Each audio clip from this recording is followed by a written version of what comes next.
उपहार नहीं दोगे तो वो कुछ देर रोएगा, और संस्कार नहीं दोगे तो वो जिंदगी भर रोएगा। क्या बात है। नशा ये सोच के शंकर जी के नाम से करते हैं, अरे भोले बाबा भी तो पढ़ते हैं, बोले अरे तो जहर भी पीते हैं, पियो। मैंने क्रिटिसिज्म से हारी नहीं मैं, तो बुगी वुगी मेरी जिंदगी का आखिरी डांस यही है।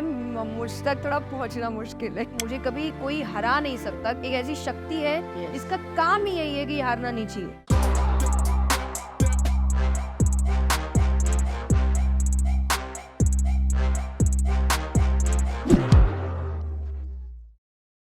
Jaya ji, welcome to LOL podcast. Thank you so much for coming. आज पहली बार अपने जैसा फीलिंग हुआ, क्योंकि जब हम बाहर जाते हैं तो लोग, मैं कॉमेडी करती हूँ ना, जो मॉडल या डेली सोप वाले होते हैं वो थोड़ी ऐसी होती हैं, तो लोग नहीं, कैसी है भारती में, तो गाल वाल खींच लेते हैं, पप्पी वप्पी कर लेते हैं, तो उनको लगता है कि अरे कल ही तो देखा तेरे को टीवी में अपने, और आप एकदम अपने। अभी तो मेरे को 1.5 साल से मेरे को ऐसे लग रहा है कि आप हमारे ही घर की मेंबर हो, जो सुबह 7:30 बजे आके चलो बेटा टीवी लगाओ, बोले तो गोला सुनता है, भजन साथ में, नैनी सुनती है, बहुत मजा आता कान में। सुबह सुबह पहले तो कुछ भी नहीं, सन्नाटा ही होता था, उठ गए, पर्दे खोल दिए। जैसे हमारी जिंदगी में ये स्पिरिचुअल मोड आया है थ्रू गोला, बहुत सारे क्वेश्चंस है जिंदगी को लेके, हमारी लाइफ को लेके, कुछ सवालों के जवाब मिल जाएंगे हमें।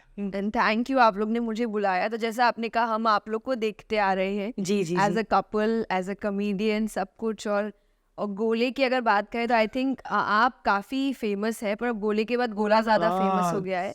क्योंकि मैंने जैसे ही अपनी मम्मी को बताया कि मम्मी मेरा पॉडकास्ट फाइनल हुआ है और बताओ किसके साथ, तो मैंने कहा किसके, मैंने कहा भारती जी आते हैं ना कॉमेडी के लिए, तो मेरी मम्मी का पहला था, तुम मतलब गोले से मिलोगी?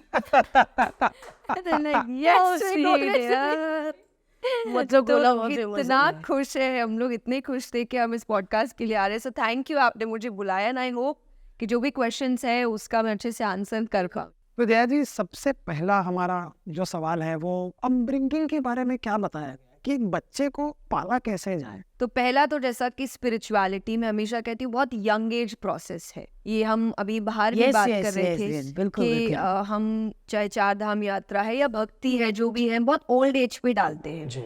और मैं कथा में हमेशा एक बात कहती हूँ कि आप जब सब कुछ एकदम हाथ पैर काम करने बंद कर देते हैं और तब आप कहते हैं कि अब हम भगवान को बुलाएंगे, और भगवान ऊपर बैठे कह रहे थे अब हम बुलाएंगे, तुम क्या बुलाओगे? अभी तुम बोलते हैं तुम्हारा अब बोर्डिंग मेरे पास हो बुलाने गया। की बारी है तुम्हारी। तो और उस वक्त आपको तो कुछ देखना ही नहीं है, कोई कंपटीशन नहीं है। और आज का टाइम तो इतना कंपटीशन है, हमें ही दिख रहा है कि हमारी जनरेशन, तो मुझे लगता है कि जब तक गोले की जनरेशन या उस एज के बच्चों की जो जनरेशन आएगी तब कितनी भागदौड़ होगी। आज कॉलेजेस में अगर 98-99% कट ऑफ है, तो तब क्या होगा कि 100% ही लाओगे तो ही मिलेगा, तो नहीं ही तो मिलेगी। तो कितना कंपटीशन है उस वक्त, कितना स्ट्रेस आता है। तो वो जैसा जो अगर आप इस एज में समझ रहे हैं कि प्रायोरिटी शायद आपको अच्छा लग रहा है, जो एक कामनेस आ गई है, या भजन है या सत्संग है। भजन एक्चुअली सत्संग ही तो है, और साइंटिफिकली प्रूवन भजन आपकी मेमोरी पावर, सत्संग आपकी मेमोरी पावर ठीक करते हैं, कॉन्सेंट्रेशन ठीक करता है, आपको काम करता है, स्ट्रेस फ्री करता है। तो ये चीज़ें अब आपको रियलाइज़ हो रही है। तो आई थिंक फर्स्ट चीज़ ये कि आप उसको अभी से रियलाइज़ कराएं कि उसकी लाइफ की प्रायोरिटीज़ क्या है।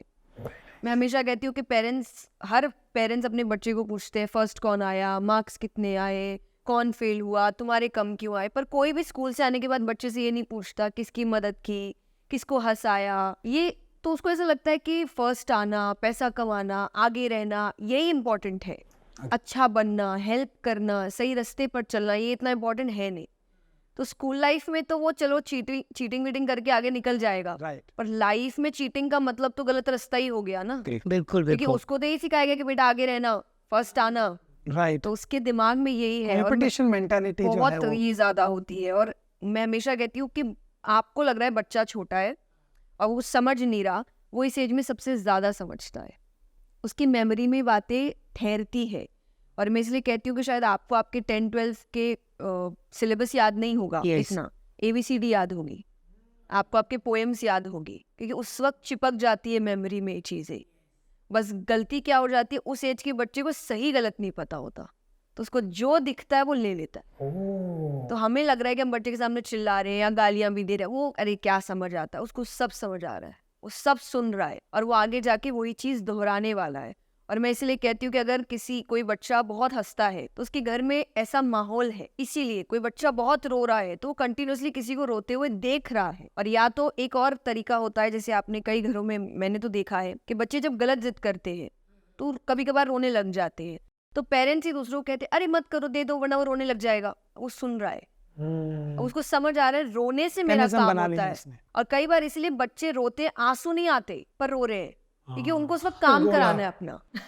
हाँ बट जया जी हमारा बच्चा तो मतलब हम अपना कोई गाना लगा लेना तो चिल्लाने लग जाता है कि हमारा लगाओ, तो इसका मतलब वो सब भजन समझ रहा है। हाँ, वो भजन ही समझ रहे हैं कि लगवाओ। आप उसकी कौन सी हरकत से उसकी बात मान रहे हो। तो मैं इसीलिए कहती हूँ कि बच्चा जब आपसे कोई उपहार मांगता है, जी उपहार मतलब उसको हो गया उसकी गलत जिद, यहाँ पर उपहार मतलब कि कोई ऐसी चीज मांग रहा है जो उसके लिए अच्छा नहीं है, तो अगर उपहार नहीं दोगे तो वो कुछ देर रोएगा, और संस्कार नहीं दोगे तो वो जिंदगी भर रोएगा। क्या बात है।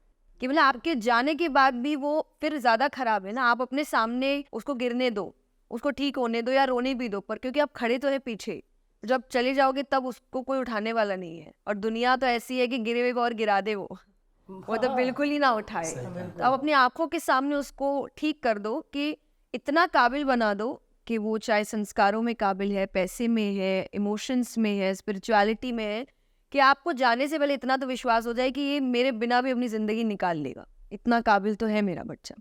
क्या बात है। मैंने जब कृष्ण भगवान की बचपन की लीला जब हम पढ़ते हैं तो हमें उसमें नटखट शरारतें, हर तरह की शरारत, कभी मिट्टी खा ली तो माँ को पूरा अंदर तीनों लोग दिखा दिए, कभी कुछ कर दिया। ये जो भगवान के बचपन की कहानियां है उससे हमें क्या सीख देना चाहते हैं ग्रंथ?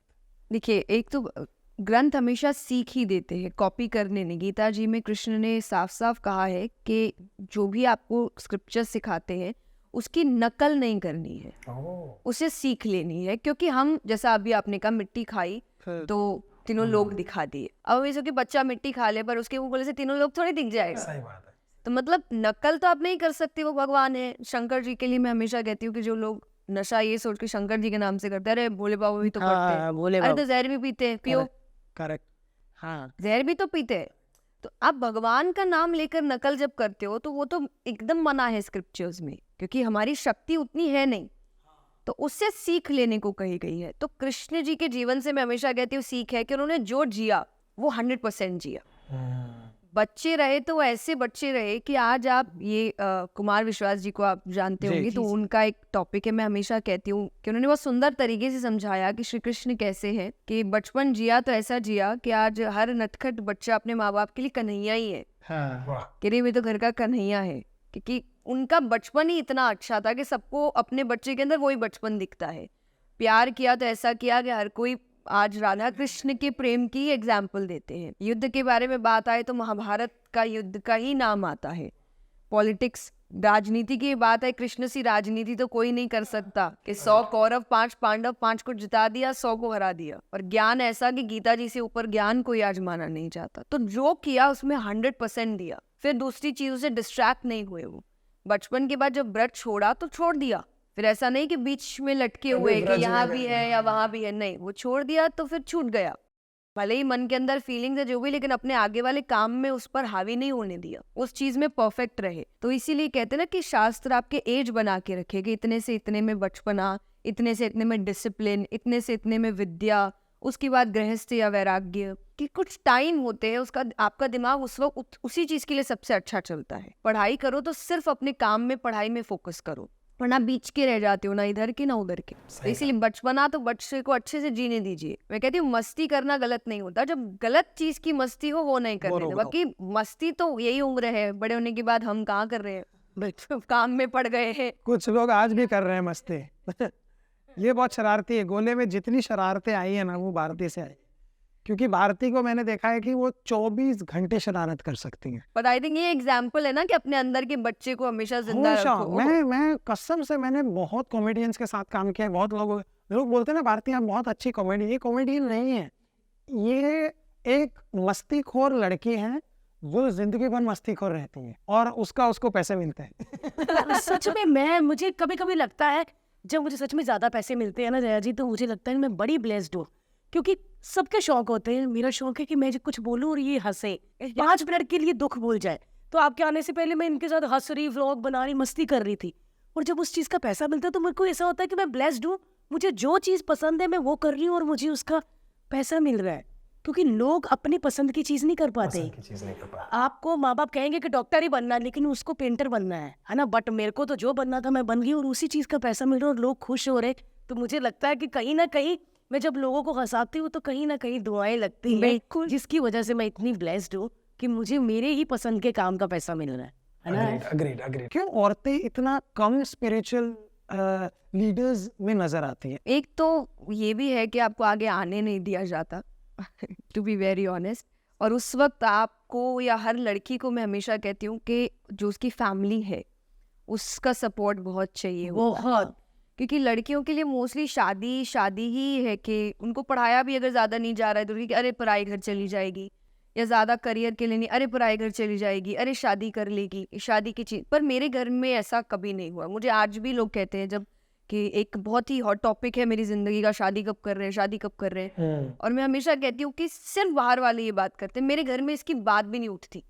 मतलब मेरे मम्मी पापा को एकदम है कि जब तुम्हारा मन, क्या पता बिल्कुल बंद कमरा करके जाते हैं, शादी कब कर ऐसा तो नहीं कहीं। नहीं। मतलब मैं कई बार कहती हूँ कि वीडियो में पापा देखो ऐसे पूछा, पापा तेरे क्या पड़ी है, तुम जिंदगी जियो अपनी अच्छे से, जब तुमको करना है तब तुम करना। वाह।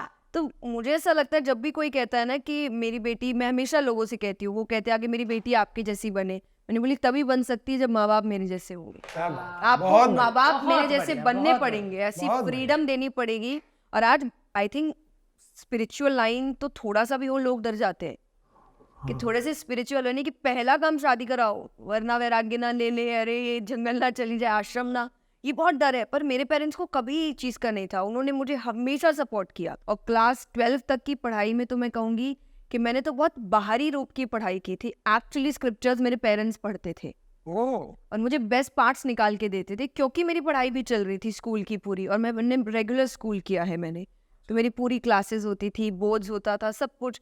तो वो पढ़ते थे और वो मुझे बेस्ट पार्ट निकाल के देते थे कि ये तुम्हारे काम की चीज़ है, इसको तुम पढ़ो। तो मैं कहती हूँ कि मैं यहाँ हूँ क्योंकि वो मेरे पीछे खड़े थे। तो बहुत ज़रूरत होती है। और दूसरा, मैंने क्रिटिसिज्म से हारी नहीं मैं, कि मुझे जब मैंने भजन से शुरुआत करी थी, तो मैं जब भजन गाई तब लोगों ने कहा कि अरे नहीं गाना चाहिए, नहीं अच्छा लगता है, बेटी को ऐसे हर जगह थोड़ी लेके जाते हैं। पर मैंने बोला मुझे तो अच्छा लग रहा है, मुझे तो करना है। मेरे पेरेंट्स ने बोला करना है तो फिर हम साथ खड़े हैं। ठीक है, भजन में थोड़ा नाम हुआ, उनको अच्छा लगा। तब मैं हमेशा देखती दुनिया वाले जब काम करोगे तो बोलेंगे नहीं कर सकते, हाँ फेमस, अरे हमको पता था ये तो बहुत आगे जाएगी। यस। भजन में खुश हो गए, फिर कथा करी तो बोलते नहीं भजन ही अच्छा था, कथा वथा नहीं है बस की। मैंने बोला मुझे तो करनी है, मुझे अच्छी लगी मैं तो करूंगी। मैंने 3 दिन की कथा करी, फिर वो फेमस हुआ तो बोले बहुत अच्छी करी। फिर मैंने भागवत जी करी 7 दिन की, बोले नहीं वो 3 दिन ही अच्छा था, 7 दिन तो इनके बस का नहीं है। अरे बाप रे। फिर 7 दिन फेमस हुआ था, उसके बाद मोटिवेशन किया, बोले नहीं कथा ही तक अच्छी हो, मोटिवेशन। तो मुझे लगता है आप कुछ भी करो ये तो बोलते रहेंगे, तो मैं उस चीज से कभी नहीं रुकी। और फिर आगे आप बढ़ते जाते हो तो वो आपको अप्रिशिएट कर ही लेते हैं कि उगते सूरज को सब सलाम करते हैं। तो आप, और उसका भी एक रीजन है कि सूरज जब उगता है तो कंट्रीब्यूट करता है। हाँ, आप दुनिया में जब तक कंट्रीब्यूशन नहीं दोगे वो आपको सलाम नहीं करेंगे, उनको लगेगा दिया क्या है अभी तक अपने आप जब। लेकिन आप फॉर एग्जाम्पल आप अगर कॉमेडी कर रहे हैं, आप कर रहे, आज आप लोगों को हंसा रहे हैं, और जब एक बहुत लार्ज पॉपुलेशन में आपका काम हो रहा है तब उनको लगता है कि नहीं कंट्रीब्यूशन है, तो अब तो सलाम करना बनता है। तो आई थिंक ये दोनों है, 50-50 है, थोड़ा नेगेटिव भी है थोड़ा पॉजिटिव भी है, बट आप चलते रहो तो काम हो जाएगा। जैसा आपके साथ हुआ ना, कहीं ना कहीं मेरे साथ भी वैसा हुआ है। जैसे आपके तो पेरेंट्स खड़े थे, मेरी मम्मी अकेली थी, तो मैंने भी आप ही की तरह ठाना कि मुझे तो करना है क्योंकि मेरी माँ मेरे साथ है। और जब औरत के पीछे एक औरत खड़ी होती है ना, तो आप डबल स्ट्रांग हो जाते हैं। कहते हैं ना कि मेरे 2 हाथ है, जब मेरी माँ खड़ी होती है ना तो मेरे 4 हाथ होते हैं। तो मेरे को लगता है कि मेरी शक्ति हूँ, मैं सब कुछ कर सकती हूँ। मैं आगे बढ़ी, मैंने नहीं देखा लोगों ने क्या कहा, और आज मैं बहुत खुश हूँ। आई थिंक हर औरत को यही करना चाहिए। और ये स्वामी विवेकानंद जी की बात है कि बस मौका दे दो, औरत दुनिया बदल सकती है। ये तो बात सही, यही बात है। और लेकिन बस आज के समय शायद मौके भी हमें खुद ही ढूंढने पड़ते हैं, क्योंकि देने को लोग तैयार नहीं है कि क्यों है। लेकिन तो अपने मौके खुद ढूंढिए, मेहनत करिए, और मुझे लगता है हर औरत आगे निकल सकती है पूरी। मैं तो निकल ही जाती हूँ इनसे आगे। जल्दी हम चलते हैं तब भी आगे निकल जाते। अच्छा जया जी, क्या शादी का क्या विचार है? आपने करनी है कि नहीं करनी, या मतलब मजा आ रहा है लाइफ में ऐसे ही? हाँ, ये है बीच का, करनी भी है क्योंकि मैंने वैराग्य तो नहीं लिया, मैं साधु संत तो कुछ हूँ नहीं, मैं एकदम नॉर्मल सी लड़की हूँ। घर परिवार दोस्त रिश्तेदार सब है, जैसे आपके घर के बच्चे होते हैं जी। बिल्कुल वैसे ही है, तो वो तो है, करनी तो है, बट अभी ऐसा लग रहा है कि सब सही चल रहा है। अभी मुझे तो हम आपको उसी साड़ी सिंदूर नई मंगलसूत्र में देख पाएंगे आने वाले 4-5 सालों में कि नहीं? 4-5 साल में, हाँ मुझे फोटो भेज देना क्योंकि मेरी बिल्कुल। इच्छा है। क्योंकि मुझे ऐसे लगा कि आप एकदम हीरोइन की तरह लगेंगी सच में। आप किस पे गई है, मम्मी पे कि पापा पे? मैं दिखने में पापा पे, स्वभाव काफी ज्यादा मम्मी का है। पापा पर इतने हैंडसम दिखने, हैं? हाँ जी, वो तो वाह अंकल, आप तो बहुत हैंडसम हो। क्योंकि जया जी से पता चल गया कि भाई एक जिसका टुकड़ा इतना बड़ा है, वो खुद पेड़ कैसा होगा। क्या शादी करना बहुत ज्यादा जरूरी है लाइफ में जीवन साथी के? डिपेंड्स आई थिंक, बट हाँ इमोशनली जो एक बात कही जाती है, आप इमोशनली अगर इतने स्टेबल है कि आपको किसी की ज़रूरत नहीं है, तो हो सकता है कि आपके लिए शायद वो चीज़ उतनी ज़रूरी नहीं है। पर जनरली क्या होता है, मैंने भी जब ये बात सोची थी कि मुझे भी एक टाइम में लगा था कि मुझे करनी ही नहीं है, लेकिन जो एक थॉट आपको रोकता है, क्योंकि मैं बहुत ही फैमिली पर्सन हूँ, मेरी खुशी मेरा परिवार है। मुझे आज भी याद है कि हम काफ़ी कोविड के टाइम काफ़ी बंद हो गया था, और फिर कुछ समय बाद इवेंट्स वापस शुरू होने वाले थे, कथाएं शुरू होने वाली थी, और मेरे पापा ने मुझसे कहा क्या करना है, कुछ दिन है तुम्हारे पास, जो बोलोगी, क्योंकि फिर तो क्योंकि इतने टाइम बैठ गए, अब कथा कंटिन्यू रहेगी, तो जो मन, जहाँ घूमना है बोलो, कहाँ घूमना है क्या। मैंने बोला एक काम करो, आप सबको घर बुलाओ।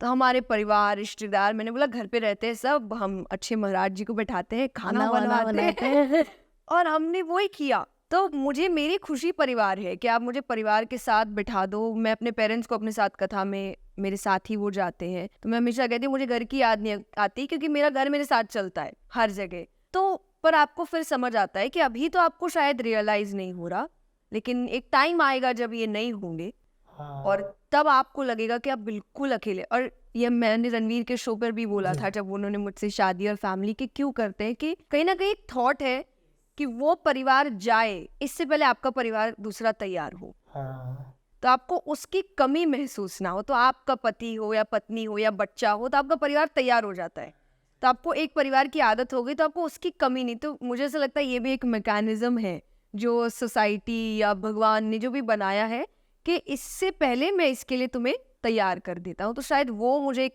थॉट आता है कि नहीं, वो बहुत। और कैसे होगा। ये हमारे हिंदुस्तान में ही शादी को बहुत ज्यादा दबाव दिया जाता है। बाहर आई डोंट थिंक सो कि इतना शादी को दबाव दिया जाता है कि बट नहीं। बाहर आई थिंक बहुत जल्दी वो ऐसे भी पहली फैमिली से भी अलग हो जाते हैं, तो उनको अकेले रहने की एक हैबिट हो जाती है। हमारी फैमिलीज में हैबिट है नहीं। हमारे मैं बच्चा खुद ग्रुप वाली हूँ। हमारा जब गोला पैदा हुआ, डॉक्टर ने बोला कि इसको कॉट में सोया करो, दूर रखो। हम शायद 1.5-2 महीने के बाद से हमारे बीच में सो रहे हैं। अभी इतना बड़ा हो गया है वो, 1.5 साल का हो गया, पूरा लेकिन फिर घड़ी भी की बीच में तरह ही घूमता है, कभी टांगे इधर, कभी उस पे, कभी उसके मुंह पे, कभी सब उधर से पैरों के पास से खींच वो के मैंने लाना आपके पड़ता व्लॉग्स देखे हैं जब वो रात भर सोता नहीं है। है। बट एकदम वो आम इंसान जैसा बच्चा है। क्योंकि जब वो मेरे पेट में था तो मैं लास्ट डे भी काम कर रही थी, पेन हो रहा था, तो मैंने इसको बोला मुझे पेन हो रहा है, तो पता नहीं था कि ये लेबर पेन है, क्योंकि फर्स्ट प्रेगनेंसी में ना पता नहीं चलता। तो मैं खड़े होकर गेम्स खेल रहे, ये सब कर रहे, और फिर पता नहीं कैसे ये तो बच्चा वाकई मेरे को लगता है ये बच्चा भगवान है। कोई तकलीफ नहीं, कोई कुछ नहीं, अब आराम से हो गया। और कोई इसने हमको आधी रात को, लोग हमको डराते थे, लोग ना डराते आपको कभी हौसला नहीं देते। अब तो देखना रातें खराब, अरे कुछ नहीं हो जाता है। हमने खुद पाला अपना बच्चा, ना सास ना माँ, किसी की हेल्प नहीं ली हमने। मैं कहा लोग ऐसे भी तो पालते ना, कई औरतें जिनके माँ बाप दूर होते हैं, तो हमने वैसी सिचुएशन करके खुद पाला। हमारा एकदम बच्चा मजदूर बच्चा है, रात को 10:30 सोता है, सुबह 9 बजे उठता है, बीच में कोई चूचा कुछ नहीं। सच में कभी कभी ऐसा लगता है कि कहते ना कि पेरेंट्स जैसा ही होता है बच्चा, तो कहीं की लगता है कि हम दोनों की अच्छी अच्छी खूबियां उसमें है, अच्छी अच्छी ही जाए, बुरी ना जाए। बट ये भी एक लेसन है आपको, अभी जो आप जब उसको पाल रहे हैं, तो उस वक्त कहते हैं ना कि आपको हर मोमेंट जीना चाहिए जी, क्योंकि ये भी आपको बहुत कुछ सिखाएंगे। बच्चा भी एक तरीके से देखिए एक सिचुएशन तो है कि, अब मैं हमेशा कहती हूँ कि बच्चा, हमें लगता है कि हम सिर्फ अपना बच्चा पाल रहे हैं, हाँ। पर अब आने वाली पीढ़ी पाल रहे हैं। एक एक बच्चा तो समाज बनेगा, यही तो पीढ़ी है। तो अगर आप उस पर ध्यान नहीं दे रहे हो, तो आप आने वाली आगे की पीढ़ी को कंप्लेन नहीं करना कि आपने अपने बच्चे को पालते वक्त ध्यान नहीं दिया, ये सोच के मेरा अकेला तो क्या कर लेगा, यही तो जाके पीढ़ी बनेगा। तो आप पूरा ध्यान देना है कि इस पर ऐसे भी संस्कार होने चाहिए कि इसको समझ आए कि समाज को कैसे आगे लेकर जाते हैं, देश को कैसे आगे लेकर जाते हैं, और तभी जाके फिर आप बोल सकते हैं कि नहीं, आगे आने वाली पीढ़ी भी अच्छी है। क्या बात है। तो आपके मम्मी डैडी भी आपके साथ जाते हैं? हाँ जी, मोस्टली कभी काम हो तो एक ना एक रुक जाता है। तो कभी घर आके ऐसे गलतियां निकालते हैं? मेरे पापा, तो मुझे आज भी हैबिट है कि मैं अपने पापा के सामने ज़्यादा परफॉर्म हूँ। तो मेरी कथाओं में कुछ कुछ बहुत ऐसे अच्छे प्रसंग होते हैं जो हम कहते हैं मार्मिक सीरियस प्रसंग होते हैं, और मेरे पापा आज भी जब वो मैं कहने जाती हूँ तो अपनी सीट, क्योंकि वो मेरे सामने ही बैठते हैं, मैं उनको देख सकती हूँ, वो उठ के चले जाते हैं क्योंकि उनको पता है अगर मैं चला गया तो ज़्यादा कॉन्फिडेंटली बोलेगी कि अब कोई गलती दिखाने नहीं बैठा है। और अभी तो ये व्हाट्सएप शुरू हो गया है, तो होता है ना कि जब एज होती है उन चीज़ें याद नहीं रहती है, तो शुरू में पापा को याद ही नहीं रहता था, कथा में गलतियाँ निकाल ली, अब आते तक वो भूल जाते थे रूम में, तो बोलते थे अरे क्या गलती की, अब तो व्हाट्सएप आ गया, तो वहीं बैठे बैठे लिख रहे होते जो उनको लगता है मैसेज तो पहुंच गया, अभी जब रूम में जाएगी देख लेंगी, तो बोले, आज ये गलत, तुरंत एकदम ये गलत बोला, ऐसे गलत बोला। तो देखिए टेक्नोलॉजी ने ये भी क्या तो, बात है। तो आज भी मेरे पापा तो पक्की गलतियां, और वो- मम्मी? मम्मी तो चिल है, मम्मी बोलते ना सब माँ जैसी के अरे सबसे ठीक है, बेस्ट अच्छा बच्चा किया, है, कोई बात नहीं, हाँ। ठीक है, हो गया, ऐसा वाला मेरी हाल है? मम्मी तो ऐसे करती है, ठीक है एक गलती है बाकी तो अच्छा बोला, ये तो मम्मियाँ बोलो। तो मम्मियाँ तो माफ करने में मतलब पीएचडी कर चुकी होती हाँ, हैं। हम जब दंगल देख रहे थे साथ में, हमारे तो पूरी फैमिली साथ ही देखने गए थे, और जब भी कुछ सीन में पापा बोल रहे आप होंगे आप होइए, बिल्कुल आप होइए, भैरव सिंह लास्ट ही थे वो। में वो जो शाबाश वो अपनी बेटी को बोलते हैं ना, तो होता है मेरे पापा भी मुझे कभी से बोलते कि नहीं आज अच्छा हुआ, मुझे तो इतना कह रही ये सक्सेस है मेरे लिए कि इनको अच्छा लग गया ये। माँ बाप बहुत देर बाद आपसे इम्प्रेस होते हैं। और पर मुझे लगता है वो सही भी है, हाँ, आपको आई थिंक वो ग्राउंडेड रखते हैं, क्योंकि बाहर आपको इतना प्यार मिलता है ना, तो आपको ऐसा लगता है कि हम ही तो सब कुछ है, और वो आपको वापस धरती पे लाते हैं, नहीं बेटा हम बताते हैं तुम क्या हो। हमारी गलतियाँ क्या क्या। हाँ, तो और जितना अगर बहुत ज्यादा अप्रिशिएट करेंगे ना, तो आपको हैबिट भी हो जाती है, और आप उसको उस चीज को आप खुशी से नहीं ले पाते, तो अब मुझे ऐसा लगता है वो जो कभी कभार मुझे तारीफ करते हैं मेरी, तो वो मेरे लिए बहुत बड़ा गिफ्ट हो जाता है। रोज करेंगे तो शायद मेरे लिए इतना मायने नहीं रखेगा, तो वो मेरे लिए बहुत बड़ी चीज होती है कि अरे चलो ये काम मतलब मेरा माइलस्टोन है मेरी जिंदगी का, कि अगर इनको ये अच्छा लग रहा है तो देश से बाहर भी आप ट्रेवल करती, पापा होते हैं साथ में? नहीं अभी तक तो हमने नहीं किया है, अच्छा, लेकिन देखो आगे क्या होता है। आई एम श्योर ये शुरुआत है कि जहाँ पे विमेन स्पिरिचुअल लीडर्स की बहुत ज़्यादा कमी है, बिकॉज एक विमेन पर्सपेक्टिव से ही हम पैदा हुए हैं, जी, हम माँ से ही सीखते हैं सारी चीज़ें, तो कहीं ना कहीं हर एक मर्द के अंदर विमेन पर्सपेक्टिव है। शायद इनको लगता है कि हम लोग सीरियसली नहीं है ना, इसीलिए हमको पीछे पीछे रखा जाता है, लेकिन मैं और जया जी रोकने वाली नहीं है। नहीं रुकना नहीं है। किसी दिन सर पे बैठ के प्रवचन करेंगे तो मैं इधर बैठ के कॉमेडी करूंगी। मतलब हम ये नहीं हम कहते एक्चुअली सिचुएशन के हिसाब से, हमको पता है कब कहते हैं ना कि सब रूप बनाए गए, सरस्वती माता है, लक्ष्मी माता है, दुर्गा माता है, काली भी है, चंडी भी है, तो हम सिचुएशन देख के रूप लेते हैं। देखो तो चंडी हमें हाँ। पता है कब क्या बनना है। आप खाना वाना बनाती हैं घर में? मैं कुछ डिशेस बनाती हूँ, तो मुझे शौकिया तौर है कि कभी कभी मन किया तो चलते हैं किचन में, बट हाँ मेरे परिवार में एक चीज़ है, क्योंकि मैंने बहुत छोटी एज से काम शुरू कर दिया था, मैं 6 साल की थी, तो और उस वक्त आपका बचपन तो चला ही जाता है, क्योंकि आप शुरुआती दौर है, तो स्ट्रगल पीरियड ही मेरा पूरा बचपन मेरा स्ट्रगल पीरियड था। मैंने लाइफ की हर कहते ना कि पॉजिटिव तो कम पर नेगेटिव एस्पेक्ट बचपन में ही देख लिए कि दुनिया कितनी क्रूअल हो सकती है आपके साथ, और अगर वो एक बच्चे को नहीं छोड़ रही है अपनी क्रूएल्टी में, क्या चाहे वो बेइज्जती है, चाहे वो रिजेक्शन है, चाहे वो रोकना है, तो अगर वो 6-7 साल या 8 साल के बच्चे को नहीं छोड़ रही है, तो बड़े को तो वो क्या ही छोड़ती होगी। तो क्या छोड़ेंगे। तो मैंने वो सब बचपन में, तो मेरा बचपन काफी हद तक जा चुका था इन्हीं चीजों में, तो अब उनको ऐसा लगता है कि मैं किचन में जाती हूँ या कुछ भी काम करूँ, नहीं नहीं नहीं हम कर लेंगे, तुम आराम करो, या तुम्हारे पास ऐसे ही बहुत काम है करने को, तो ये हम तो मुझे शायद घरों में नहीं होता इन चीजों में मुझे थोड़ा सा पीछे रखा गया है कि नहीं, बट हाँ मैं ये कहती हूँ मुझे इतना आता है एग्जैक्टली, ये नहीं कि ये आता है, मैं भूखी नहीं मरूंगी, मैं कुछ भी बना लूंगी, मैं पेट तो भर लूंगी मैं अपना, चाहे मुझे कुछ भी मिल जाए मैं उससे कुछ ना कुछ तो खाने लायक बना ही लूंगी। तो इतना आप तो चाय आता। वाली है, मतलब ऐसा प्रवचन में कि चाय ऐसा कोई को बहुत तलब होती है ना? नहीं, मुझे एक बार ही चाहिए, बट चाहिए एक बार, दूध वाली चाय? दूध वाली शाम को एक ही बार चाहिए, पर मैंने जितने भी डाइट्स किए हैं, मैंने बोला 2 चीज मैं नहीं छोड़ूंगी, चाय और चावल। अच्छा चावल। मुझे दाल चावल बहुत पसंद है, मैंने बोला ये दोपहर का खाना मेरा नहीं जाएगा, शाम की मेरी चाय नहीं जाएगी, बाकी ऊपर नीचे आपको जो हटाना है हटाइए, ये 2 तो, क्योंकि ये मेरे मूड फूड है, मैं खुश रहती हूँ इनके साथ, मैं काम ही नहीं कर सकती इसके बिना, अगर ये मेरे आप डाइट से हटा दो तो मैं ऐसे बैठे रहूंगी।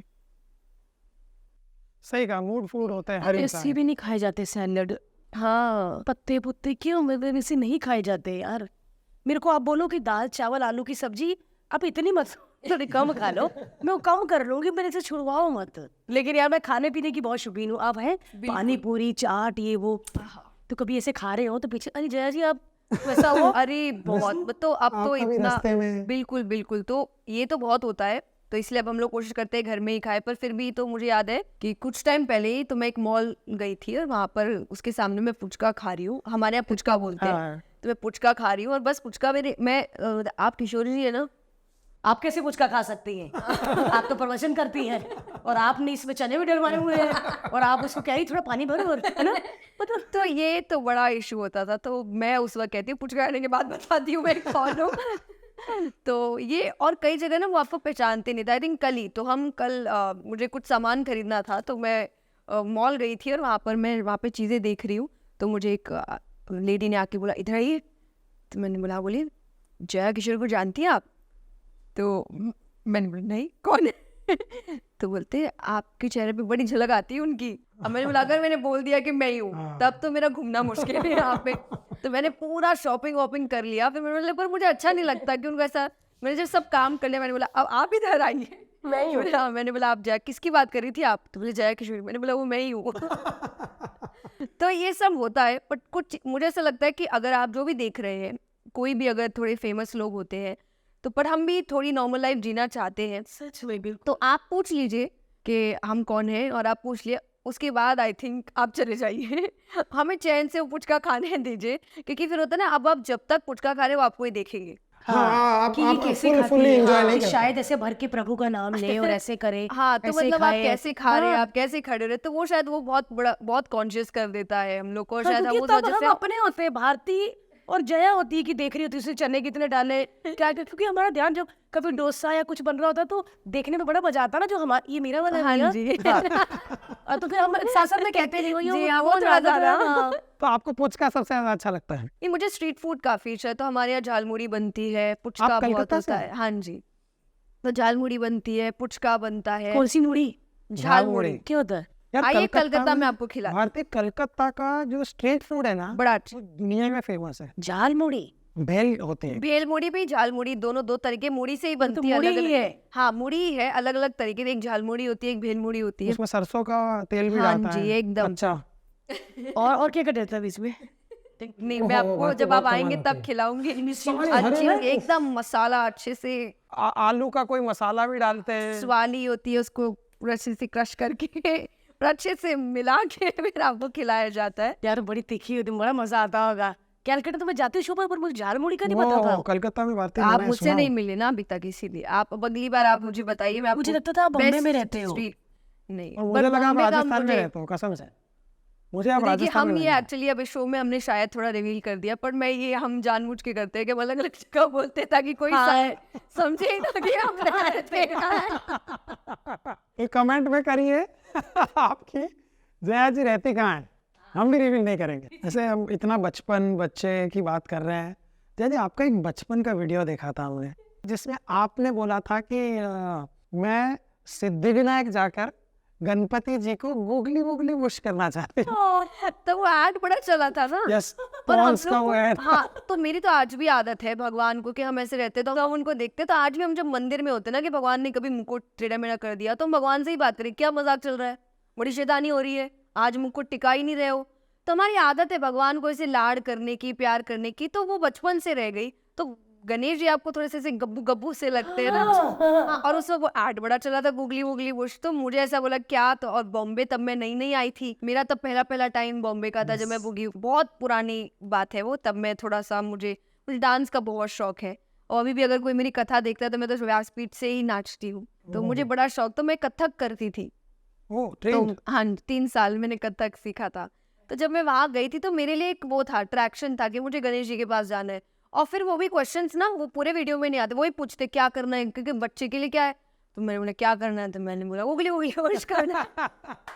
और मुझे लगता है मैंने क्या बोल रही थी। बट आप इमेजिन कर सकते हैं कि वो मूवी मूवी कितना पुराना वो क्लिप निकाल कर किसी एक फैन ने कितनी मेहनत की होगी, सोचो और आपने कितना कहा कि वो पुराना। बहुत पुराना है और इनके पुराने बोलने से इन्होंने ये भी बता दिया कि वो जजेस की उम्र कितनी होगी अब, जो आजकल भी जवान बन के घूम रहे हैं। तो बूगी वूगी मेरी जिंदगी का आखिरी डांस था। ओह उसके बाद मैंने डांस छोड़ दिया था। फिर मैं पूरी तरीके से मैं भक्ति जगत में आ चुकी थी और मैं सिर्फ भजन गाती थी। और फिर आई थिंक उसके 2 साल बाद मैंने पहली कथा कर दी थी। तो बहुतों को नहीं पता, पर वो मेरी जिंदगी का आखिरी डांस था जब मैं प्रॉपरली मैं स्टेज पे मैंने डांस किया था।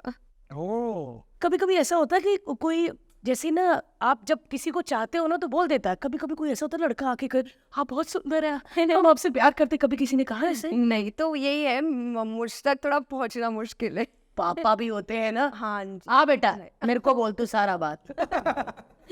तो ये है। और आई थिंक मेरे स्पिरिचुअल बैकग्राउंड होने की वजह से एक थोड़ा सा एक डर, एक दायरा बना हुआ है लोगों के अंदर, जो मुझे अब काफी लगता है कि बड़ा सही है। तो शुरुआत में मुझे थोड़ा डर ऐसा अजीब लग रहा, पर अब तो मुझे ऐसा लगता है कि नहीं नहीं, ये अच्छी बात है। और हर व्यक्ति का एक ये लिमिट होना चाहिए कि आप उसको पार नहीं कर सकते जब तक कि मैंने खुद आपको वो परमिशन नहीं दी है पार करने की। तो आपको एक लिमिट तो समझनी पड़ेगी कि लिमिट होती क्या है। सुना, हर लड़की के साथ आप लोगों को लिमिट रखनी है। ऐसे नहीं कि उनको जया जी को ऐसे अरे भारती कैसे हो बेटा, मुझे तो ऐसे गाल वाल खींच देते।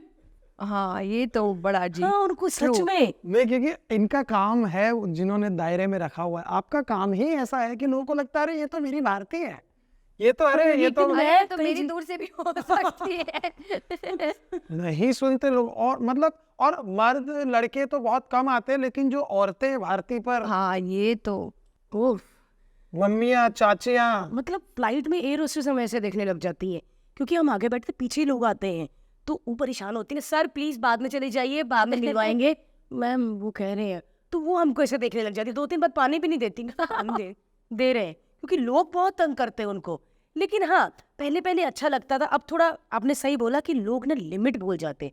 लोगों को लगता है कि अगर ये थोड़ा इजी हो रही तो मैं और ज्यादा ही इजी हो जाऊं। ये गलत होता है। और मुझे ऐसा लगता है ये सिर्फ हमारे लिए, दुनिया में हर किसी के लिए होना चाहिए। बट क्योंकि जब आप एक पब्लिक स्पेस में, जैसे मैंने कहा, एडवांटेज और डिसएडवांटेज है। तो जब हमें एडवांटेज मिलता है तो हम बड़े खुश होते हैं, डिसएडवांटेज में हमें ऐसा लगता है क्या। पर ये है कि दोनों चीजें आएंगी आपके साथ, आपको दोनों ही झेलना पड़ेगा। अगर अच्छाई मिल रही है तो थोड़ी तो बुराई आपको मिलेगी, तो उसको भी हैंडल करते हैं, क्योंकि इतने लोग हैं दुनिया में, हर किसी को तो नहीं बदल सकते। पर ठीक है, प्यार जितना मिलता है, जैसे मैं हमेशा कहती हूँ कमेंट्स रहते हैं ना ट्रोलिंग, तो 100 में से हो सकता है 10 ही ट्रोल करेंगे, बाकी 90 तो आपसे प्यार ही कर रहे हैं। तो आप 90 पे फोकस करिए, 10 को छोड़िए। बात तो सही। बिल्कुल बिल्कुल। आपको गुस्सा आता है? हाँ हाँ बिल्कुल। कैसा वाला गुस्सा आता है, चिल्लाने वाला या रोके चुप? तो मैं चुप हो जाती हूँ। और मैं अगर चिल्लाने की मैंने कोशिश की तब मुझे झगड़ा नहीं होता, चिल्ला चिल्ली वाला, मुझे रोना आ जाता है, मुझे ये सब नहीं होता।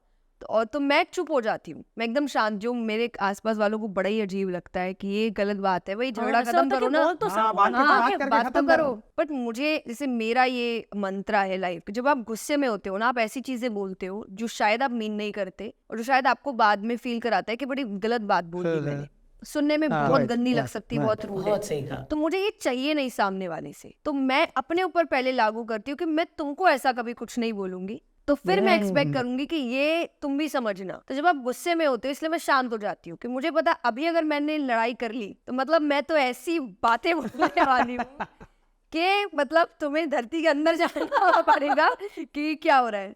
पर वो गलत है, वो नहीं बोलना चाहिए। तो मैंने बोला अब मुझे कुछ घंटे छोड़ दो, मैं कुछ घंटे बाद बिल्कुल नॉर्मल होके वापस आ जाऊंगी, या फिर मैं शांत दिमाग से सॉल्व करने की कोशिश। तो अब मेरी फैमिली समझ चुकी है कि तो अब मैं अगर किसी बात से नाराज होती हूँ तो मैं अपने कमरे में चली जाती हूँ, और वो मुझे छेड़ते भी नहीं है कि हाँ इसको 1-2 तो ऐसा नहीं होता कि कोई मनाने भी नहीं आ रहा? ये तो मेरा, जैसे मैंने कहा, हम फूडी है, तो मोस्टली झगड़ा तो बहन से ही होता है। मेरी छोटी बहन है, तो हम खाना बस हमारे कि परिवार अगर एक ही घर में है ऐसे, क्योंकि मेरी सिस्टर दूसरी जगह रहती है, हम लोग कभी कथाओं में, पर अगर हम घर में साथ है तो हम खाना, चाय, नाश्ता सब एक साथ करेंगे, पूरा परिवार, नो मैटर व्हाट। अगर कोई बाहर भी गया तो फोन करता है कब तक आओगे, मैं खाने के लिए रुका हूँ, ये वो।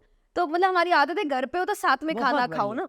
तो मेरी बहन की आदत है, अगर मेरा झगड़ा है तो उसको पता वो बात तो कर नहीं सकती, मना तो नहीं सकती कि मैं बोल दूंगी अभी नहीं छेड़ना मुझे। तो मैं देखती हूँ फिर मेरी थाली में अचानक से मेरी फेवरेट मिठाई आ जाती है या फिर और फिर मैं उसको देखती हूँ ऐसे कि वो सॉरी बोलने की कोशिश करता है, उसको तो मुझे खाना पसंद है तो मुझे ऐसे मनाती है कि हम बोल के तो नहीं मनाएंगे, तो हम तो चीजें देख के मनाते हैं। अच्छा, तो आप 2 सिस्टर हो? हाँ जी। छोटी बहन है वो? कितने साल छोटी है आपसे? 2 साल। बहन को पता है बहन को कैसे मनाना है। मैं ना बहुत बचपन से ही काम करना शुरू कर दिया था। मैंने बहुत सक्सेसफुल लोग देखे, बहुत educated and successful and rich people, they don't worship, वो पूजा पाठ नहीं करते बट वे अपनी ज़िंदगी में खुश हैं। तब मेरे मन में बड़े बार ये सवाल आता था कि यार ये तो मंदिर नहीं जाता, ये मंदिर जाता है, देखो इसकी लाइफ भी अच्छी है, बट ये मंदिर नहीं जाता, ये पूजा भी नहीं करता, बट इसकी लाइफ बड़ी सही है। सो ये पूजा पाठ हाँ। जिंदगी में पूजा पाठ आपके मेंटल पीस के लिए, टू बी वेरी ऑनेस्ट, शुरुआती अगर चीज़ें कहें, बाकी आप एकदम ही हैवी पूजा में जाते हैं तो ऐसे आपके मंत्र भी होते हैं, देवताओं को मनाना, जैसे हम कहते हैं सिद्धियां भी होती है स्पिरिचुअलिटी में, जी जी मेडिटेशन के थ्रू आप प्राप्त, जो खासकर हनुमान जी के लिए कि अष्ट सिद्धि नवनिधि के दाता, Yes. कि वो आपको सिद्धियां देते हैं, तो वो सब अलग है, वो बहुत ही आप एक्सट्रीम में जब जाते हो। पर अगर जनरल पूजा पाठ रिचुअल्स की हम बात करें, देखिए गीता जी में भगवान के कर्म कर फल की चिंता मत, मैंने आप भगवान को मानो नहीं मानो, आप कर्म करो, वो आपको फल देंगे। अगर आप मेहनत कर रहे हो, अच्छे कर्म कर रहे हो, आपकी काम ही आपका पूजा है, सब कुछ है, तो भगवान आपसे काम छीनेंगे नहीं। वो ये नहीं बोलेंगे इतने, मैं हमेशा कहती हूँ भगवान इतने पार्शियल नहीं है कि एक जी जान से मेहनत कर रहा है बस क्योंकि वो भगवान को नहीं मानता, और एक है जो मेहनत उतनी नहीं कर रहा पर भगवान को मानता, भगवान नहीं नहीं इसको सफलता देता हूँ, इसको ये भगवान नहीं करेंगे। वो सफलता तो उसी को देंगे जो मेहनत कर रहा है, जो काम कर रहा है, जो कर्म कर रहा है, अपने उस चीज में वो ऑनेस्ट है, अपनी मेहनत कंसिस्टेंसी पूरी रख रहा है। मैं कहती हूँ भगवान को मानना नहीं मानना कब आप पे इफेक्ट करता है, कि जब आप फेलियर का सामना करते हो, जब आपने मेहनत तो पूरी कर ली फिर भी आपको चीज नहीं मिली। अब जो नहीं मानता वो कहेगा हो गया मेरा काम, अब क्या बचा, उसकी उम्मीद खत्म, क्योंकि वो तो और किसी को मानता ही नहीं है ना। वो तो कहेगा मैंने जितना करना था कर लिया, अब खत्म, अब मेरी जिंदगी खत्म, काम खत्म, जो भी हुआ और इसके बाद भी नहीं हो सकता, मैं और क्या करूं। तो उसके पास उम्मीद ही नहीं बची कुछ भी आगे बढ़ने की, उठने की, और शायद हो सकता है उस वक्त वो गलत रास्ते भी अपना सकता है, क्योंकि उसकी उम्मीद, व्यक्ति की उम्मीद जब खत्म हो जाती है तो सब खत्म हो जाता है। यही दूसरी तरफ जो मानता है वो कहता है कि मेरा काम तो खत्म, अब उसका काम शुरू। तो मैं हमेशा कहती हूँ कि मैं कभी हार नहीं मान सकती, मुझे कभी कोई हरा नहीं सकता, क्योंकि जब आपको पता होता है आपके पीछे कौन खड़ा है, जैसे एक बच्चे के साथ अगर आप हो तो उस वक्त ना आपका बच्चा डरेगा नहीं, चाहे वो अगर कोई इसको बुली करने भी आ रहा हो, उसको पता है मेरे माँ बाप खड़े हैं, आप अच्छे से जवाब दे देंगे। अकेला शायद वो डरे, उसको लगे कौन जवाब देगा या मैं लड़ पाऊंगा कि नहीं। जब आप खड़े तो आपके पास तो इतनी बड़ी पावर है, भगवान खड़ा है आपके पीछे, मैं हूँ, चलना जैसे होगा देख लेंगे साथ में। तो जब आप ये थॉट लेकर चलते हो ना तो आप हारते नहीं हो। मैंने रणवीर के शो में कहा मुझे कोई नहीं हरा सकता, मैं तो जो चाहे दुनिया में कर सकती हूँ, कि मुझे पता है मेरे साथ एक ऐसी शक्ति है जिसका काम ही यही है कि हारना नहीं चाहिए। तो मैं फेलियर्स को हार नहीं देखती, वो तो मैं देखती हूँ शायद मेरा काम ठीक से नहीं हो रहा है, मुझे कुछ सिखाने की कोशिश हो रही है, अब शायद मुझे दूसरे तरीके से काम करना चाहिए, वो है, हारी नहीं हूं मैं। ये आप मुझे ये नहीं बोल सकते कि ये एक फेलियर है, वो तो मैं हुई नहीं, क्योंकि जो भगवान को मानता है वो बन ही नहीं सकता कभी। तो ये थॉट आपके अंदर इतना पावर लेके आता है, ये उम्मीद आपके अंदर इतनी शक्ति लेकर आती है कि आप गिरने के बाद फिर आप फिर चलेंगे, कोई बात नहीं, क्योंकि एटलीस्ट हाँ फेथ है आपका किसी के पास। बस तो ये मैं कहती हूँ यही डिफरेंस है। तो भगवान को मानना नहीं मानना भगवान के लिए अच्छा बुरा नहीं है, तुम्हारे लिए, उनको तो फर्क नहीं पड़ता।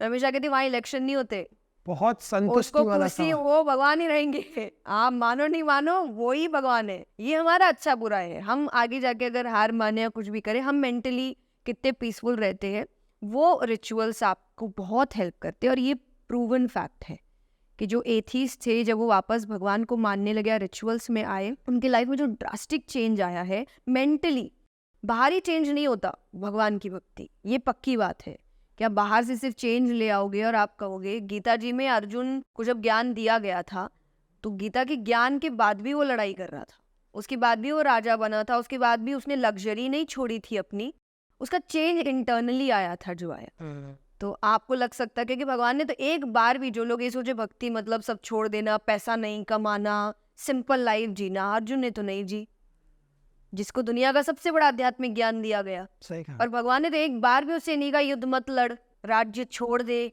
धन छोड़ दे, पैसे छोड़ दे, कुछ भी नहीं बोला। उनको बोला कर्म नहीं छोड़ना, बाकी चीजें तो बाय प्रोडक्ट है, वो तो मिलती ही है सबको, लेकिन कर्म अपने अच्छे रखना, आपका जो धर्म है। जैसे अगर आपका काम कॉमेडी है तो आज आप लोगों को खुश करें, आपका मेन आई थिंक सिर्फ कॉमेडी भी नहीं है, आपने कहा कि आप कुछ बोले और लोग खुश हो, वो आपका मेन उद्देश्य है। आपका उद्देश्य बाकी चीजें नहीं है कि यही प्रोफेशन है या पैसा है, या मेन आपको मन था कि ऐसा हो, उसमें आपको पैसे भी मिल गए तो वो आपको लगता है कि डबल जैकपॉट हाँ। लग गया मेरा, तो पर उद्देश्य तो वो नहीं था आपका। तो उद्देश्य जब आपका सिर्फ अच्छा होता है ना कि मुझे तो एक काम करना है, भगवान बोले बाकी चीजें मैं लगा दूंगा साथ में, फिर नाम, पैसा, धन दौलत सब कुछ मिल जाएगा। यानी जब आपका काम ही है कि नहीं मुझे सिर्फ पैसे कमाने हैं, तब आप गलत रास्ता भी अपना सकते हो, क्योंकि आपका मोटिव तो सिर्फ पैसा है और कोई कर्म है ही नहीं कि मोटिव नहीं, अच्छा काम है, ये चीज है, ये दुनिया में लाना, ये है ही नहीं, तो पैसा जहां से आएगा वहां से ले लेंगे। राइट। तो गीता जी में पैसा नहीं छोड़ने को कहा कर्म इंटेंशंस अच्छे रखो, अपने आप आपको सब कुछ मिल जाएगा। तो ये भगवान को मानना होता है। माथा टेकते घर से निकलते वक्त, आते वक्त ये मानते भी हैं, लेकिन ना जानते हमसे भी वो हैं। आरती वारती, क्योंकि निकलना होता है ना घर से, तो कभी कभी हम दोनों डरते कि अब तो हमारा बच्चा है, हम भगवान का नाम ही लेते तो कैसा ये वो। लेकिन आपने बहुत संतुष्ट कर दिया कि कर्म अच्छे करो, वो तुम्हारे साथ है। वो ये नहीं कहता कि मंदिर में घंटी बजाओ आके हाँ। या ये करो, क्योंकि तुम अगर काम कर रहे हो और तुम्हारा इंटेंशन सही है ना, दूसरों को हर्ट नहीं कर रहे, तो तुम भगवान को खुश करो। मैं भी नहीं कर पाती पूजा पाठ रेगुलरली, पर मैं कहती हूँ मेरी मालाएं चलती है क्योंकि मेरा वो मेडिटेशन है। हाँ तो जब मैं हमेशा कहती हूँ कि देखिए आप कर्म है, लेकिन भगवान को लेकर जैसे आप भजन चला देते हैं, हो सकता है उस वक्त आप 10 जगह काम कर रहे हैं, पर आपका बच्चा देख रहा है ना मेरे घर में चल रहा है, yes, मतलब ये एक रूटीन हो चुका है। हाँ, तो मैं हमेशा कहती हूँ एक रूटीन जब आप बनाते हो कि भगवान इम्पोर्टेंट है बेटा, ये इसे एक चीज मैं हमेशा कथा में कहती हूँ कि आपको बच्चे को दिखाना पड़ेगा कि भगवान इम्पोर्टेंट है। जैसे हम काम कर रहे हैं, अब अगर मैं आपको काम के बीच बोलूंगी कि कथा है मेरी, आप आइएगा 7 दिन, शायद ही कोई 7 दिन आता है, वो सोचेगा संडे के दिन कोशिश करेंगे जिनकी दुकानें होगी। हाँ। तो मैं कहती हूँ कि आप 7 दिन नहीं निकाल पाए जिंदगी में से, यही मैं आपको बोल दूं आपके घर में किसी की शादी है, आप 10 दिन दुकान बंद करके जाएंगे। 15 दिन, क्योंकि कपड़े भी अब वो बच्चा नहीं देख रहा आपको, यस, अब वो बच्चा क्या बोलेगा कि मतलब ये इम्पोर्टेंट है, वो इम्पोर्टेंट नहीं। वो अगर मुझे टाइम मिलेगा तो मैं करूंगा, नहीं मिला तो मैं नहीं करूंगा। तो कई बार मैं एग्जैक्टली ये नहीं कहती कि अब सिर्फ मंदिर ही जाना, लेकिन एक रूटीन बनाना, चाहे वो सिर्फ भजन चलाने का रूटीन है, चाहे वो माला करने का रूटीन है, तो एक रूटीन बनाना कि जैसे तुम 7 दिन में ये कर रहे हो ना, हर चीज इम्पोर्टेंट, स्कूल इंपॉर्टेंट है, ट्यूशन इंपॉर्टेंट है, ये भी इंपॉर्टेंट है, ये छूटना नहीं चाहिए, क्योंकि वो उसके अंदर एक फेथ रोजाना उसका एक रूटीन पैदा करेगा। और जब उससे उसको बदलाव नजर आने लगेगा ना, तब वो अपने मन से कर, शुरुआती में आपको करवाना पड़ता है, फिर वो मन से कर। अब मैं मन से करती हूँ, शुरुआती में मुझे पढ़ाया गया, हनुमान चालीसा कराई गई, भजन हम साथ बैठ के करते थे। अब कई बार होता था लोग खेल रहे हैं, और हमारे घर में तो रूटीन है कि इतने बजे तो बैठना ही है, मुझे लगता है कि यार मुझे खेलने जाना है, तो मुझे ऐसा लगता था मुझे जाने दो ना, सब खेल रहे हैं, बोले नहीं 10 मिनट लगते हैं बैठ के हनुमान चालीसा करो। पर अब मेरे लिए वो इतना इंपॉर्टेंट हो गया कि मुझे ऐसा लगता है कि सुबह उठ के भगवान का नाम लेना मेरे पूरे दिन को अच्छा करता, सोने से पहले वापस भगवान का नाम लेना मुझे दूसरे दिन खुशी से उठाने के लिए काफी होता है। तो उन्होंने मुझे सिखाया दुनिया भी जरूरी है और भगवान भी इक्वली जरूरी है तुम्हारे लिए। तो आज वो बैलेंस बनाना मेरे लिए काफी इजी हो चुका है कि अब मैं जानती हूँ मुझे कहाँ काम को भी एक रोक लगा देनी है, या मटेरियलिस्टिक लाइफ को भी एक रोक लगा देनी है, या अब मुझे लगा नहीं मुझे थोड़ा एंटरटेनमेंट या घूमना फिरना है, मुझे बैलेंस करना आता है कि। तो वो बचपन में उनकी वजह से हुआ कि उन्होंने मुझे बचपन से, उस वक्त मुझे बड़ी दिक्कत आई, मैं आज भी कहती हूँ। कुछ ही दिन पहले घर पे पापा से मैं बात कर रही थी, और हम जब मैंने श्रीमद् भागवत पहली बार ट्राई की थी तो बहुत अचानक हुई थी। मैंने सोचा था मैं 12 के बाद कोशिश करूंगी पूरा प्रिपेयर करने की, क्योंकि 3 दिन की कथा में मुझे प्रिपेयर करने में 1.5 साल लगे थे।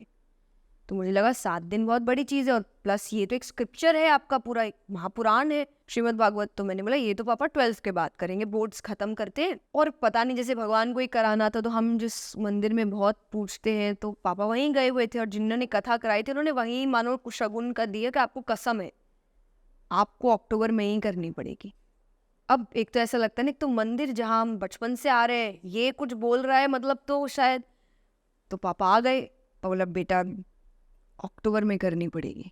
बोला क्या बोल रहे हो, मेरे बोर्ड्स है पापा। बोले मैं हूँ साथ में, मिल के करेंगे अपने। और ये बात उन्होंने शायद मुझे मार्च में बताई होगी, और मैं अभी तक कहती हूँ कि मुझे इतने साल हो गए, पर वो 1 साल मेरी जिंदगी का सबसे कठिन समय था।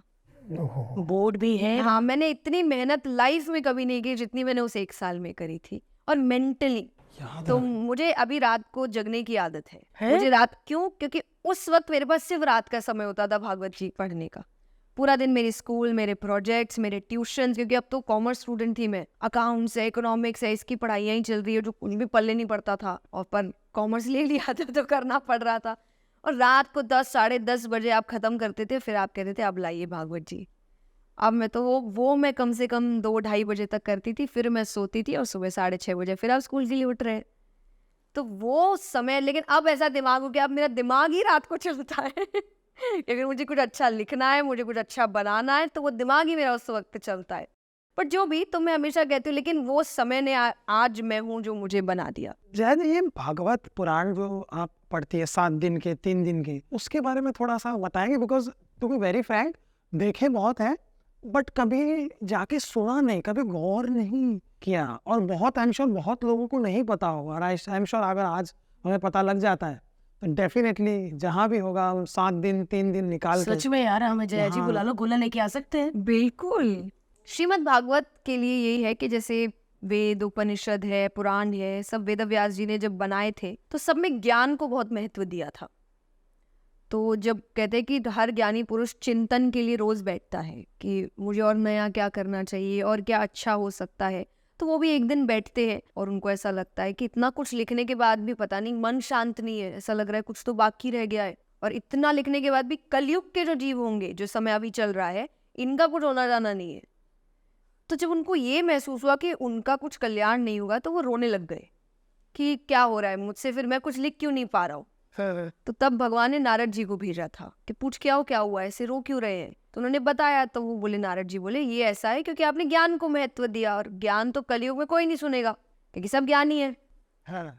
आप आज के टाइम पे देखिए, किसी को एक ज्ञान बताइए, वो 4 और बताता है। हाँ जी, हाँ जी, वो बिल्कुल कहता, हम बिल्कुल। पीछे क्यों रहे, तुम ज्ञानी तो हम डबल ज्ञानी। हाँ। तो बोले कोई सुनेगा ही नहीं। तो फिर बोले फिर क्या लिखूं। तो बोले डिवोशन लिखो, भक्ति, ये सुनेंगे बहुत।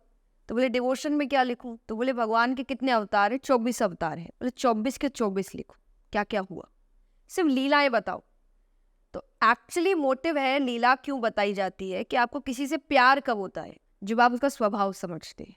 क्योंकि बाहरी दिखावा का प्यार तो कुछ दिन का है, वो खत्म भी बड़ी जल्दी होता है। बिल्कुल। बाद में प्यार आपको बिहेवियर से रह जाता है, पर्सनालिटी से रह जाता है, संस्कारों से रह जाता है, माइंडसेट से रह जाता है कि सोचता कैसे है, काम कैसे करता है।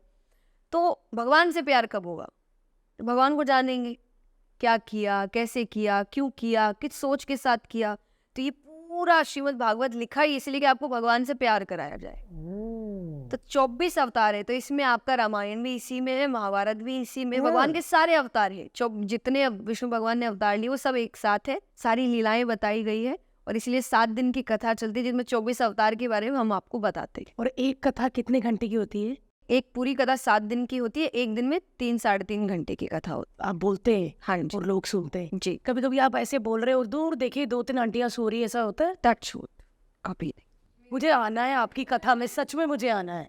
बिल्कुल, हम आप प्लीज इधर मुंबई में कभी हो तो हमें जरूर बिल्कुल, बताइएगा, एकदम। है ना हर्ष? 100%। हर्ष तो आज तक कभी कथा में नहीं गया। मैं कभी नहीं गया, मतलब हमने रखवाई है बट मैं कभी जा नहीं पाया। बिकॉज वही बात है ना कि हमको बचपन से सुनते आ रहे हैं, वहाँ बोर होता है। जब आप छोटे होते तो आपकी इतनी अकल ही भी नहीं होती कि आप इतनी बड़ी चीज समझ पाए। जैसे आज आई एम श्योर उबासी बट नहीं मैं आएगी। यही चीज करती हूँ, तो मैंने जानबूझ के ऐसी, मेरी कथा में यूथ बहुत आता है, बच्चे बहुत आते हैं।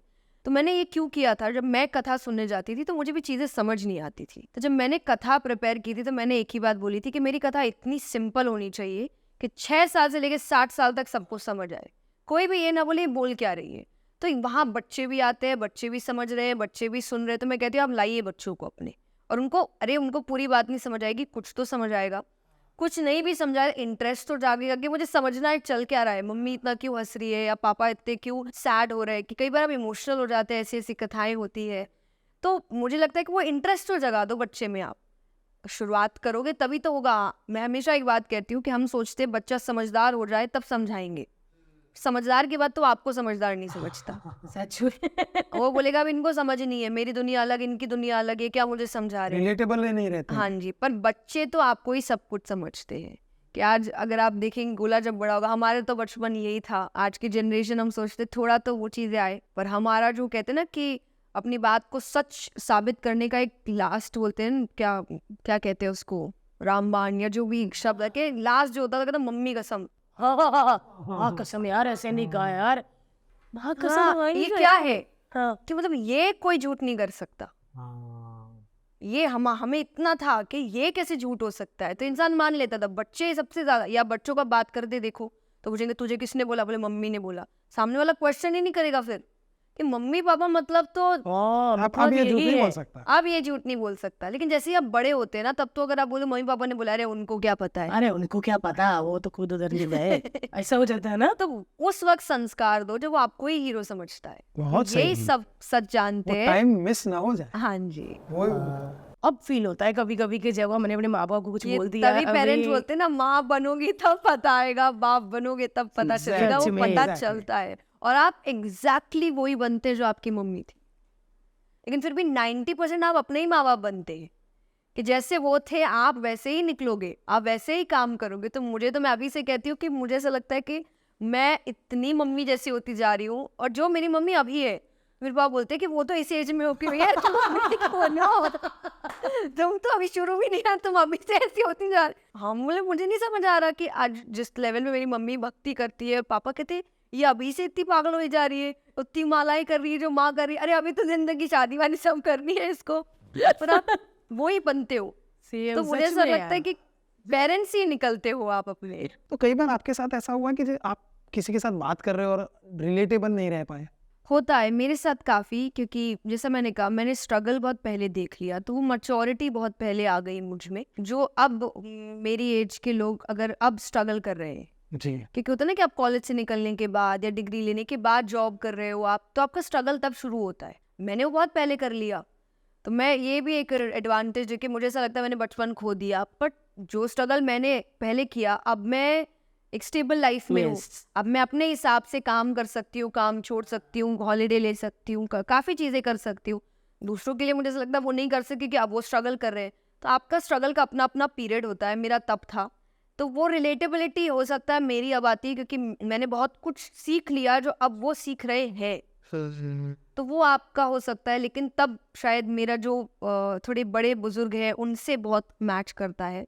बट आई थिंक ये मिक्सचर होना चाहिए आपके अंदर। इसीलिए पहले कहते हैं ना कि बुजुर्गों के साथ बैठना चाहिए, वो आपको जो सीख देते हैं वो सीख कोई नहीं दे सकता। और इसके एक छोटी सी कहानी है कि एक बार एक गांव में आग लगती है, तो एक बूढ़े व्यक्ति है, लेकिन पैर टूटे हुए हैं, चल नहीं सकते, वो भाग नहीं पा रहे, आग लग गई, बाकी सब तो भाग गए, तो वो बेचारे जहाँ बैठे हैं वहीं बैठे रह गए। दूसरा एक जवान है, पैर तो है, आंखें नहीं है। अब वो भागे तो उसको वहीं पे आग महसूस हो रही, तो वापस आके पीछे हट जाए क्योंकि वो आग की तरफ ही भाग रहा है। तो बैठे रह गए बेचारे, उनको लग रहा है कि सब भाग रहे हैं, हम क्या करें। तब वहाँ पे जो बुजुर्ग थे उन्होंने कहा एक काम करो, मुझे कंधे पे बैठा लो, पैर तुम्हारे होंगे, आंखें मेरी। वाह। तो जिंदगी यही है कि हर तरफ आग है, तो आंखें बुजुर्गों की होनी चाहिए, जोश यानी पैर एक युवा का होना चाहिए, तब आप सारे आग से वो पार करके वो गांव छोड़ के आगे निकल गए। तो आंखें बने अनुभव आप अपने बुजुर्गों से लीजिए, ताकि आप परख पाए, दुनिया को परख पाए। और पैर यानी जोश आप एक युवा का रखिए, क्योंकि आज की युवा में जोश है पर होश नहीं है, पेशेंस नहीं है, धैर्य नहीं है, भाग दौड़ बहुत है, और इसीलिए जल्दी हार मान जाता है। एक काम नहीं हुआ कि थक गया, हार गया। ऐसे दसों बार पहले के अगर आप बड़े बड़े लोगों को देखिए जिन्होंने बड़े बड़े एक्सपेरिमेंट्स किए, कितने हजारों बार हारे हैं, लाखों बार हारे हैं, तब जाके एक ऐसी खोज कर ली, लाइट की खोज है जो हम आज बैठे हैं जिस रोशनी में, क्या वो इतनी हजारों लाखों बार हार के उन्होंने खोज की, वो नहीं हारे। हम यहाँ 2-3 बार हार के ऐसा लगता है जिंदगी खत्म हो गई, दुनिया खत्म हो गई। तो ये मुझे ऐसा लगता है ये मिक्सचर जब आपके अंदर होता है ना, तो आप कोई भी झगड़ा निकाल लेते हैं या प्रॉब्लम, तो अपने बुजुर्गों के पास बैठिए, उनके पास बहुत अच्छी बात है। और धैर्य तो सबसे ज्यादा है, क्योंकि बुजुर्गों की आदत है वो एक ही बात को 10 बार बोलेंगे और उनको कहीं जाना भी नहीं होता। हाँ, तो वो बैठ के फिर लंबी लंबी तो बातें। ये धैर्य है। अब आपको ऐसा लग रहा है अरे जल्दी बोलो, हाँ, पर क्या वो करूं? जल्दी तो धैर्य खराब कर रहा है ना आपका। तो अगर आप उनकी बात बैठ के सुन सकते हो, तो मतलब पेशेंस क्या लेवल का है आपके पास, सोचिए आप। ये पेशेंस भी बढ़ा रहा है आपका।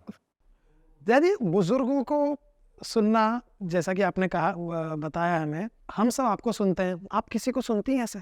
जी, मैं एक महाराज जी है जो अब है नहीं, तो राजेश्वरानंद जी, वो बहुत अच्छी कथा ही करते हैं और आपको बातें निकालनी पड़ती है वो पुरानी बातों के साथ ही। तो ये कहानी जो मैंने सुनाई उन्हीं की कहानी है। अरे वाह। तो काफ़ी मतलब अब है नहीं, तो उस वक्त भी बहुत काफ़ी ओल्ड थे जब वो कथा करते थे। तो मेरे पापा ने ही मुझे उनको सुनाया था, पापा घर में चलाते रहते थे उनको, और अब तुम दिन भर ही उनको सुनते रहते हैं। तो मैंने बहुत से कथाकारों को सुना है जो बहुत रिलेटेबल बात करते हैं, लेकिन बस उनकी भाषा थोड़ी हाई-फाई होती है, तो मैं कोशिश करती हूँ मैं आज की भाषा में उसको थोड़ा-सा बदल के बोलने की कोशिश नहीं, वो करूँ। बहुत अच्छा मैं कर रही है उनको वो। काफ़ी ज़्यादा सुनती हूँ और ऐसे देखिए मैं सुनती सबको हूँ। मैं अपना कोई फेवरेट नहीं बना के रखती क्योंकि मुझे आपको पता नहीं कब कौन क्या बोल के निकल जाए और तब आपको लगे क्योंकि आप जब किसी को पेडेस्टल पे बैठा देते हो ना कि ये तो परफेक्ट है और कोई परफेक्ट नहीं होता, गलतियां सब करते हैं, सब हम करते आप सब करते हैं। आप और जबरदस्ती उनको एक ऐसे सिंहासन पे बैठा रहे हो कि अरे ये आदमी तो परफेक्ट है, ये तो गलती कर ही नहीं सकता, और जब वो कर देता है तब आप ही उसको नीचे गिरा देते हो कि एक गलती वो उसकी 10 अच्छाइयां आप भूल जाते हो कि 10 बातें तो बेचारे ने अच्छी बोली थी, एक गलत बोल दिया तो आप इतना कर रहे हो उसके साथ। वो कहते हैं ना, जितनी गहरी दोस्ती होती है दुश्मनी भी उतनी ही गहरी होती है, शायद उससे ज्यादा हो जाते हैं। मैं वो नहीं करती, तो मेरे कोई बहुत फेवरेट नहीं है दुनिया में कि अरे ये तो, वो करने के बाद आप ना एक उम्मीद बांध लेते हो कि ये आदमी अच्छा ही बोलेगा, ये आदमी गलत कभी बोल नहीं, और जिस दिन उसने बोल दिया आपका दिल दुखने लग जाता है। तो मुझे ऐसा लगता है वो एक को अलावा जिनको मैं कहती हूँ कि कृपा ही है कोई भगवान की, वो बाकी मैं सुनती सबको हूँ। अच्छी बातें बोले तो मैं ग्रहण कर लेती हूँ, नहीं तो मैं इग्नोर कर देती हूँ बस। कभी आमना सामना होता है ऐसे तो वो कहते हैं कि अभी सीखो थोड़ा, होता है ना कहीं जो सीनियर होते हैं, अभी तो बच्ची हो, किस चीज में पड़ गया, अभी थोड़ा और ज्ञान लो, ऐसा कोई समझाते हैं आपको? हाँ हाँ बिल्कुल, तो मैंने बोला वो तो मैं अभी भी सीख रही हूँ, मैं करते करते भी सीख सकती हूँ, और मैं वेट थोड़ी करूंगी कि मैं, और देखिए सबकी अपनी अपनी यूएसपी होती है, है, मेरी है कि मैं यंग हूँ, है। कि आज अगर यूथ मेरी कथा में आ रहा है वो इसी कारण आ रहा है कि उनको लग रहा है हमारा आदमी बैठा है, यस, और हमारी भाषा बोल रहे हैं। हाँ, जो जानता है हमारी प्रॉब्लम्स क्या है, और अगर उसके बाद भी वो ये रास्ता अपना रहा है, इसका मतलब इस रास्ते में कोई बात है कि वो इस एज में ये रास्ता अपना सकता है। तो मुझे ऐसा लगता है कि यही तो मेरी यूएसपी है। अगर मैं भी एक एज या बूढ़े होने के बाद ही काम करूंगी तो यूथ भी सोचेगा इसने तो इसलिए किया क्योंकि तो हम भी बूढ़े होने के बाद ही आते हैं। तो फिर मैं सीख रही हूँ, मैं हमेशा कहती हूँ कि आप मुझे साधु संत मत बनाइए, मैं नहीं हूँ, मैं रोज सीख रही हूँ और मैं गलतियां भी कर रही हूँ और मैं उन गलतियों से भी सीख रही हूँ, लेकिन इसका मतलब ये नहीं मैं आगे नहीं करूंगी, मैं आगे भी गलतियां कर सकती हूँ कि मैं एक स्टूडेंट हूँ, मैं कंटिन्यूसली सीख रही हूँ। और हर आदमी यही है, कोई ये बोल दे कि मुझे सब आता है तो या तो उसकी लाइफ बहुत बोरिंग है कि जब सब आता है तब कुछ बचा ही नहीं सीखने को, और या फिर वो झूठ बोलता है। क्योंकि अक्सर लोगों को लगता है कि ये तो छोटी है, इसको भी लोगों को लगता है कि इनको एक्सपीरियंस नहीं है, लेकिन वाकई आपने कहा कि ये यूएसपी होती है कि इसको कितना समझ आता है और कौन कितना सीख रहा है और कितना ले रहा है। हमेशा अच्छी चीजें लेनी चाहिए। मैं भी हमेशा कुछ भी देखती हूँ या सुनती हूँ तो मैं अच्छी चीजें लेती हूँ, बुरी चीजें मैं, वैसे भी आजकल मेरा बच्चे में ध्यान है, मैं तो अच्छी चीजें भी नहीं सुनती मुझे। क्या फ्यूचर में कभी ऐसा कोई डांस, एक्टिंग या कोई नहीं, ऐसा डांस काम? तो आप कथा में आइए तो मेरी कथा का एक है कि हम 3 घंटा कथा सुनते हैं, फिर लास्ट के 15 मिनट आप सब खड़े होते हैं, वाह, खूब नाचते हैं और भजनों पे। तो मुझे ऐसा लगता है कि भगवान के पास सब है, भगवान के भजन ऐसे हैं कि आपको वो इतना नचा दे, क्योंकि श्री कृष्ण तो रास के लिए प्रसिद्ध है। हाँ, और डांस, मैंने क्या हमेशा कहती हूँ कि उन्होंने रास को इसीलिए चुना कि जब आप बहुत खुश होते हैं ना, सबसे ज्यादा खुश होते हैं, तो व्यक्ति नाचने लगता है। जब एकदम खुश होता है कि इसका शरीर ही खुशी को हैंडल नहीं कर पाता है तो उसका डांस ही निकल जाता है कि वो इतना खुश हो जाता है। तो भगवान के साथ रहना दुनिया की सबसे बड़ी खुशी होती है। तो जब गोपियां उनसे मिलती थी तो उनका नृत्य निकल जाता था। देखो, तो ये इसीलिए उन्होंने रास को ही चुना कि जब उनके साथ इंटरेक्शन हुआ कि ग्वालों का भी हो रहा है, गोपियों का, तो वो रास ही क्यों चुन रहे, वो कुछ और चुन सकते थे, उन्होंने नृत्य ही चुना क्योंकि सबसे ज्यादा खुशी नृत्य में है। तो भगवान के पास आकर भी अगर आप डांस नहीं कर रहे हो, नृत्य नहीं कर रहे हो, तो मुझे लग रहा है फिर आप पूरे खुश नहीं है। तो मतलब ये लास्ट हमारा के एक 15 मिनट पूरा एकदम अच्छे से, शायद मेरे पेज पे भी मैं आपको वीडियो देखे, काली कमली वाला भजन है, और वो ऐसे पागल होते हैं, उनको ऐसा लगता है कि यही है सब कुछ, क्यों कहीं और आप नाचने जाओ। तो ये जरूर फ्यूचर में मेरे लिए हो सकता है कि मैं आपको डांस करना है ना भाई, आपको गाना है ना, भजन में सब कुछ है, और भजन का भजन हो गया, सत्संग हो गया, मेडिटेशन हो गया, भगवान का नाम जप हो गया, एक्सरसाइज हो गया, सब कुछ हो। तो आप भी नाचते हो लास्ट के 15 मिनट? नहीं वो मैं वो जगह नहीं छोड़ सकती। अच्छा, बाकी सब नाचते हैं? बाकी सब मैं बैठे बैठे बहुत नाचती हूँ। अमेजिंग। भगवान, thank you so much guys, thank you so much for watching LOL podcast. Subscribe करिए। Bharti and Harsh in the house. Thank you thank you Jaya ji. Jenny, thank you so much.